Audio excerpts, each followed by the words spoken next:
I got a great episode for you today. Don't want to miss this. Listen, the truth about hiring virtual assistants. Is a virtual assistant good for you? Is it a bad investment for you? I'm going to answer all of that on today's video. And one of the things I learned by working with virtual assistants since 2018 is all the strategy, right? And you got to be a great leader to execute on the strategy. And what I mean by that is we see so many people who want to hire a virtual assistant, but they want to flow and run and manage their entire business with one virtual assistant, having to do this, having to do that, having to do this, and having to do that. It's not healthy for the VA as well as for you as an operator. So one of the things I learned over the years is when you decide that you want to hire virtual assistants, pick one core position that you want them to utilize, and then maybe one secondary thing. So if you want to hire a VA to do lead generation such as cold calling, the first thing I would recommend for you to do is say, okay, I want them to do cold calling, but I might want them to do list building as well. So throughout the time that they're working for you, maybe 4 or 5 hours a day they're doing cold calling, and the other 1 hour they're doing some type of list building, data hygiene, something like that. That's the perfect plan. But then you need to have SOPs, and then you need to be able to monitor them. So you need to have some type of hub staff to monitor their hours to make sure they're doing quality work.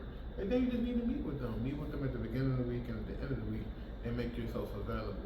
It's too many employees trying to go hire a virtual assistant to be their boss where they haven't managed or mastered actually being a great leader.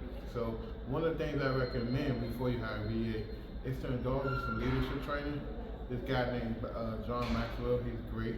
The 21 Laws of Fruitful Leadership is something I recommend that you read if you want to take your business to the next level. And then you want to be very clear on the workload. Like I said earlier, the workload management is definitely something really important for you.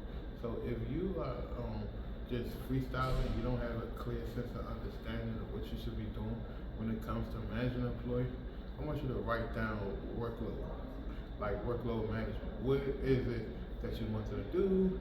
How many hours a day do you think you realistically take? And most importantly, try it yourself first, so then you can know that, hey man, I did this and did that within this certain amount of time. You can be very realistic.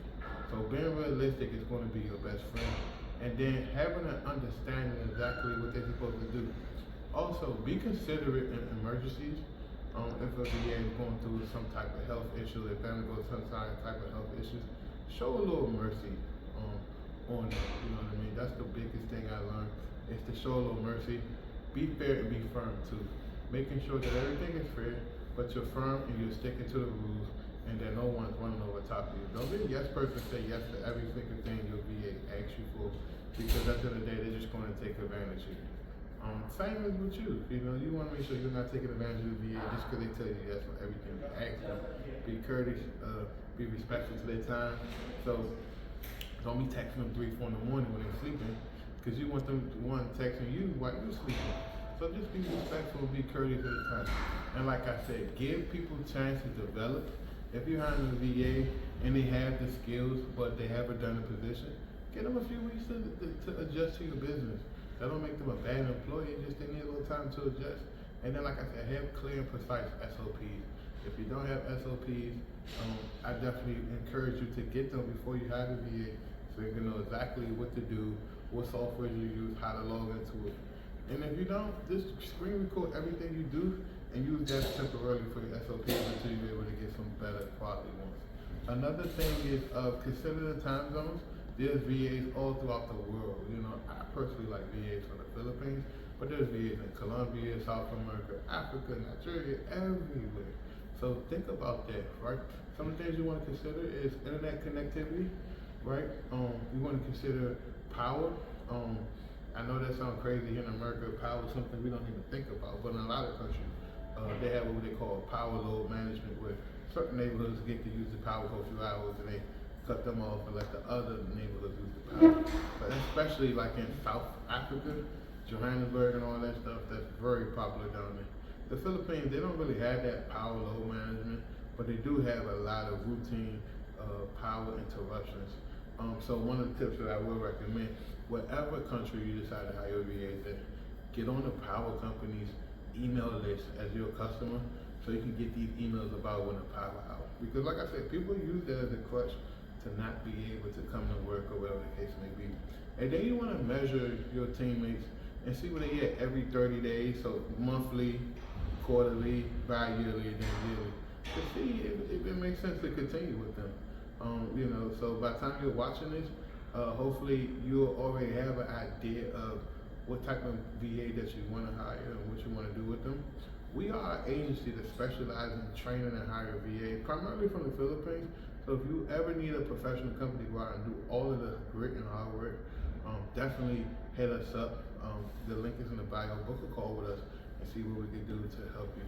But one of the things I want to leave you with is make sure you focus on leadership.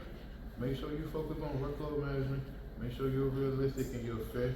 And just make sure that you're meeting with your team and treat them like real actual employees. Like I said, if you're an employee coming straight from working a job you never managed people before, I highly recommend the book Traction. Read that book, build your systems and teams, and I guarantee you, you'll be successful with INVA. Until next time, it's your boy Antoine Campbell. Do me a favor and follow me on Instagram at CO929, as well as on my Twitter and my threads, all of the social media handles at CO929. See you in the next video.